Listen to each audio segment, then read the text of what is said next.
kalau nyetir ya udah nggak usah kemana-mana di rumah aja. Walaupun dia beda agama, kalau emang dia jodoh lo, dia akan berjodoh sama lo. Entah lo yang pindah agama atau dia yang pindah agama.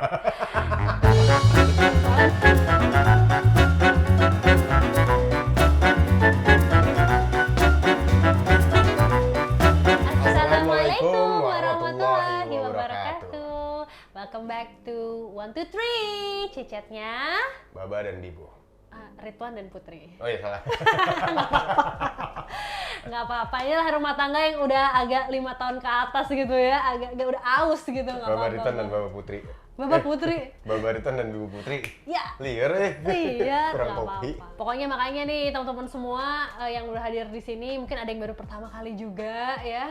Nah ini memang Bibu dan Baba nih bikin wadah sharing-sharing tentang apa aja, Mbak? Kita di sini ngobrolin orang. Iya, salah. Kita bukan itunya. ngomongin bola. Maunya Ngomongin pernikahan, ngomongin parenting gimana, ngomongin apa lagi? relationship. Oh, Tapi iya. ya intinya nggak cuma suka-sukanya doang yang kita bahas atau duka-dukanya doang. Mudah-mudahan kita bisa ngebahas di dua sisinya ya. Karena kita berdua juga sebagai pembelajar. Di sini kita sharing-sharing aja sih. Iya, Bukan yang paling bener, bukan ahli jelas. juga. Ini ada pengalaman kita, ada yang lagi dipelajarin, ada yang lagi dijalanin. Jadi kalau emang mau sharing-sharing bareng, monggo di komen. Karena yang namanya komunikasi itu sesuatu yang sehat. Jadi ini kita pengen jadiin gaya hidup dari kebiasaan rumah tangga kita sih. Dan kita ajak-ajak teman-teman nih biar semakin seru. Dan katanya hari ini juga udah lumayan ada beberapa pertanyaan yang ditampung, yang dipilih. Yeay! Jadi mari kita hadapi. Oke, itu dia. Cerminan iya. Jodohmu, cerminanmu. Masalah mirip apanya nih? Gitu kan. Ada untuk segi muka segala macam physically mungkin beda gitu kan. Mirip tahu, Mbak. Kita yang di foto banyak yang belum mirip tahu. Nggak ya? Kasian banget kamu dimirip-mirip sama aku. Kamu jadi gue Tapi memang ada kemiripan dari segi karakter lah. Cara kita belajar tuh ada miripnya, fase kita tuh ada miripnya. Tapi yang namanya cerminan tuh sesama-samanya ada perbedaan kan gitu. Tangan kanan gua di cermin adalah tangan kirinya dia gitu. Jadi keterbalikan kan. Gua laki-laki, Putri perempuan. Kita nggak melulu semuanya sama, tapi kadang-kadang gue ketika marah ke Putri, sebelum marah gue mikir, gue kan tadi begini ya. Kalau gue marah sama dia berarti harusnya gue marahin diri gue dulu, karena itu tadi cerminannya. Walaupun halnya tidak benar-benar sama di kasus yang sama. Kalau aku sih lebih ngerasa iya, begitu aku tahu Ridwan ini jodohku gitu ya, itu kan dari cerminan aku. Dan sebelum aku ketemu Ridwan kan fasenya aku minta sama Allah untuk dipilihin sama Allah lah yang terbaik gitu ya. Begitu datang ternyata jodohnya nih kayaknya Ridwan nih makin dimudahkan dan segala macam, aku tuh sempet sih berpikir kayak kok bisa ya Ridwan itu jadi cerminan gue, kira-kira apa ya kesamaan gue sama dia. Karena kalau dilihat secara kasat mata gitu, aku sukanya tuh padu padan baju, matching, peduli banget, orang tuh liatnya kayak apa. Ridwan tuh bener-bener apa adanya banget, cuek banget sama penampilan. Dan bukan, aku nggak cuek, kalau ada yang aku perhatiin, tapi kalau menurut kamu yang kamu perhatikan adalah yang pertama adalah looknya seperti apa, estetika, matching atau apa. gitu Kalau gue ya. lebih ke arah fungsinya, nyamannya. Ke baju gue pakai nyaman, itu gue buat nggak cuek. Kalau nggak nyaman ya gue nggak mau lah, itu bukan cuek dong. Oh iya. Tapi intinya adalah jodoh itu cerminanmu, Bisa saling belajar lah, saling cermin. melengkapi, bisa jadi refleksi. Ya udah, lo mau cantik, lo cantikin dulu diri lo, ntar jodoh lo yang selalu cantik. Cakep, setuju, sepakat.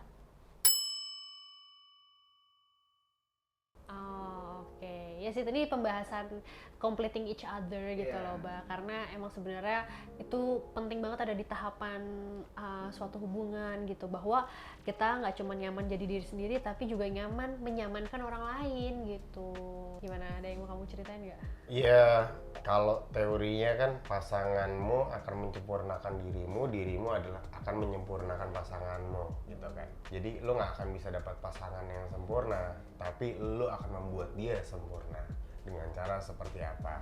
Mungkin contoh nih di kehidupan nyata gua, Putri adalah pemakan segala. Gua jarang makan, tapi gue lebih tadi ngelihat fungsinya. Gue makan ini selain enak, gue dapat apa ya? Vitamin kah? mineral kah, protein kah, gizinya apa, itu yang gue lihat gitu. Di Putri yang penting enak, gua suka, pedes, mau diolahan keberapa gitu kan. Ada kan sekarang ada teori makanan olahan, makanan yang langsung gitu. Nah, itu gue melengkapin. Gue nggak bisa langsung skip lo harus makan kayak gini, nggak bisa. Cuman ya at least ngerem dulu pelan-pelan. Yang yaudah makan enaknya setengah, makan ininya setengah. Sama gue juga jadi bisa menikmati hidup dari apa yang Putri rasakan. Tapi jalan terbaik, hidup terbaik untuk kami berdua di dunia ini tuh seperti apa ya? Nggak cuman makan sayur doang. Ngapain Gusti Allah ciptain ada mecin, manusia bisa bikin mecin gitu kan caranya. Buat gue mungkin nggak haram kok, jadi dimakan aja, dinikmatin aja gitu. Gua tadi masalah baju ya, untuk kemanapun itu gue tanpa Putri, kalau zaman gue lajang dulu, orang pertama yang gue ajak berantem pas lagi syuting adalah orang kostum. Kenapa? Karena gue nggak bisa milih baju sama sekali. Buat gue baju syuting tuh nggak ada yang nyaman. Nih, orang kaya pakai jas di dalam rumah, gerah lah gitu kan. Nggak mau. Cuman ya kerja, ya udah kalau mau nyediain jas lo aja sediain jas, ntar gue pakai, gue kerja, tugas gue ini baca skenario, ngapal dialog, acting, lo muka gue yang penting bener gitu. Cuman ada Putri ngelengkapin gue, bah kamu tuh pemain, salah satu kewajibannya bukan cuma bisa acting doang, tapi harus punya baju yang bener, yang sesuai sama karakter. Ya memang nggak melulu orang kaya kalau di dalam kenyataan ya lagi di kamar mandi juga pakai jas. Tapi kan ini di TV, bukan di kenyataan gitu. Itulah saling melengkapinya kami. Iya sih, jadi sebenarnya lebih kayak ke keseharian, kita sebagai individu yang mandiri pasti nemuin tantangan, nentuin masalah. Nah kadang-kadang kita tuh yang bikin kita nggak jadi orang yang berbeda, yang lebih baik, yang naik kelas tuh karena kita selalu berusaha menjawab dengan cara kita sendiri. Completing itu di saat ada pasangan, ada orang lain yang bisa kasih bisikan jawaban, solusi yang lebih baik gitu loh. Dan di saat kita lagi down akan sesuatu ya kita ngerasa kekurangan, bah aku tuh nggak bisa nyetir tahu bah gitu. Ada suami yang ya udah nggak apa-apa pakai supir aja, udah aku aja nyetirin gitu. Jadi akhirnya iya. Jadi emang nggak ada ini skenario dia. Gitu. Jadi intinya tuh nggak usah merasa kecil karena dengan adanya pasangan kita bisa melengkapi gitu ya. Jadi yang tadinya kekurangan jadi nggak kelihatan itu sebagai sesuatu yang perlu bikin kecil hati gitu. Contoh, nggak usah baper dong. Tapi jawaban kenyataannya apa tahu nggak? Jadi, bang nggak usah nyetir, ya udah nggak usah kemana-mana di rumah aja. Nyebelin ya, ya gitu. Waduh, dalam nih, Mbak. Ribet, bukan dalam. Gue nggak ada istilah dalam, men. Gue selalu berpikir di permukaan aja gitu. Ngelihat, oh bisa nih gue nyampe situ, gue selemin. Kalau nggak bisa, ya udahlah nyerah. Kita harus empati dong. Ini berarti ada salah satu teman kita yang merasa bahwa Kak aku tuh udah ketemu banget sama love of my life, tapi kita tuh nggak bisa end up bareng-bareng. Why? Bahasa Inggris gitu. Inggris, oh, bos. Kalau menurut aku sih ya, ini salah satu prinsip aku juga di dalam hidup ini gitu. Kalau ini kalau nggak salah yang ngomong tuh salah satu sahabat Nabi lah.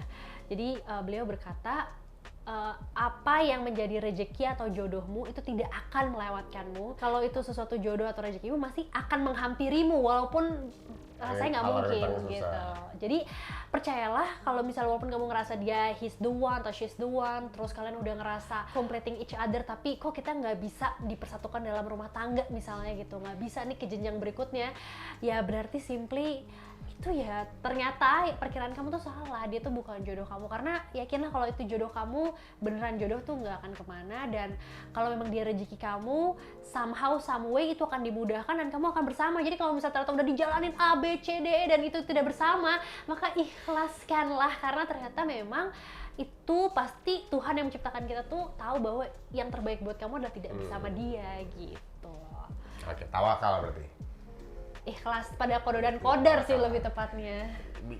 Kalau di dunianya berarti gua menurut gua nih kalau yang kayak gitu, misal nih gua udah ngerasa banget cerminan,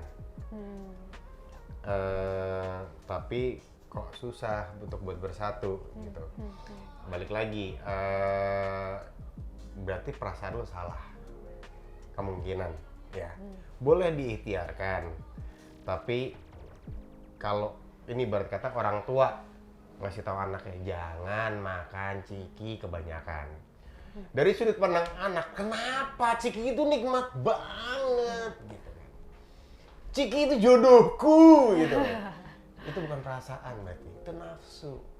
Nah, itu ya kudu ngati-ngati gitu. Ini lu bucin gak sih gitu kan? Bisa jadi emang cinta buta gitu ya. Juga mungkin sebenarnya menurut kamu tuh kadarnya pas, tapi sebenarnya tuh berlebihan gitu. Dan kalau buat aku sih kalau udah ada orang tua ya, Mbak, ridho orang tua tuh ridho Allah gitu. Jadi bisa kasar penting. Orang tua pun manusia juga bisa salah. Ya sih. Cuman itu tadi ya, kalau penyakit minta second opinion lah, tapi minta opini yang banyak ke orang-orang yang menurut lu capable, mampu dan layak untuk dimintai nasihat. Jangan lu minta nasihatnya ke orang sembarangan, jawabannya juga pasti akan sembarangan gitu. Ya insya Allah sih kalau memang itu tadi jodoh lu nggak akan kemana-mana, walaupun jalannya susah, walaupun dia beda agama. Kalau emang dia jodoh lu, dia akan berjodoh sama lu. Entah lu yang pindah agama atau dia yang pindah agama. Iya. Soalnya emang bagusan sama sih biar lebih mudah ya. Tapi well anyway, aku nggak mau ngejudge juga. Tapi menurut aku sih ya Mbak ya, kalau misalnya kita tuh udah apa ya namanya ya, emang harus mengikhlaskan gitu ya, karena kita juga tahu ternyata di balik itu ada alasan-alasan yang masuk akal walaupun mungkin sudah diterima oleh hati kita. Coba logika kita bermain, bisa jadi ada benernya, jadi perlu direnungi juga sih gitu. Dan mudah-mudahan nih, kalau aku tuh punya istilah juga ya, kalau cara kinerja Tuhan itu pada saat kita tidak mau melepaskan sesuatu di genggaman kita, maka susah mau kasih gantinya karena tangan kita udah terlalu full. Jadi pada saat kita melepaskan nih orang yang kita anggap love our life ini pergi, tangan kita kembali kosong, bisa jadi Tuhan akan menggantikan dengan yang lebih-lebih dari kita, yang tanpa kita sangka-sangka gitu, rezeki yang tidak diduga-duga gitu. Jadi sudahlah, mungkin memang fase ini fase yang kurang mengenakan gitu, tapi yakinlah roda kan berputar, nggak mungkin kamu ngerasa nggak enak, gagal terus dalam percintaan, pasti akan ada masanya sukses, gemilang, dan sudah mati. Ya, ya kan berarti di alam sana. Ya Bapak suka nggak memberikan tetap. Maaf ya, pokoknya nggak ada yang bercanda Iya, ya. harus semangat, harus semangat. Ibarat kata ya udahlah. Sulit, tapi sulit itu mungkin. Dah, coba ya. Bismillah. Good luck. Moga-moga bisa bertemu yang terbaik. Ya Allah mudahkanlah jalanku. Nggak mau gue kasih kekuatan, kasih kuat ya alhamdulillah. Tapi tetap harus jalan yang mudah. Amin. Ya, boleh. Itu doa spesifik boleh kok.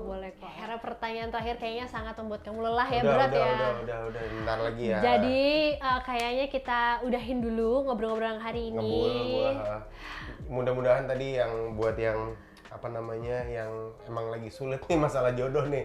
Udah jodoh tapi nggak jodoh, susah karena jalannya. Ya moga-moga doa lu dikabulin, lu doa aja dulu yang bener. Bismillah. Ya buat teman-teman yang mau sharing-sharing, ini kita sharingnya ini pengalaman kita ya, pemikiran kita. Jadi kalau emang bener ya diikutin, dipelajarin. Kalau emang nggak setuju ya nggak apa-apa, komen aja, Pak Kak menurut gue kayak begini, nggak kayak gitu, silakan. Atau kalau mau tanya ya, Kak lu pernah gini nggak sih, Kak Putri pernah ngerasain gini nggak, kok Kak Riton gitu, mau komen. Oke, gas. Jangan lupa di like juga, di share buat teman-teman, siapa tahu emang teman-teman pengen belajar dari kehidupan kita yang kayak begini. Alhamdulillah, moga-moga bisa diambil hikmah.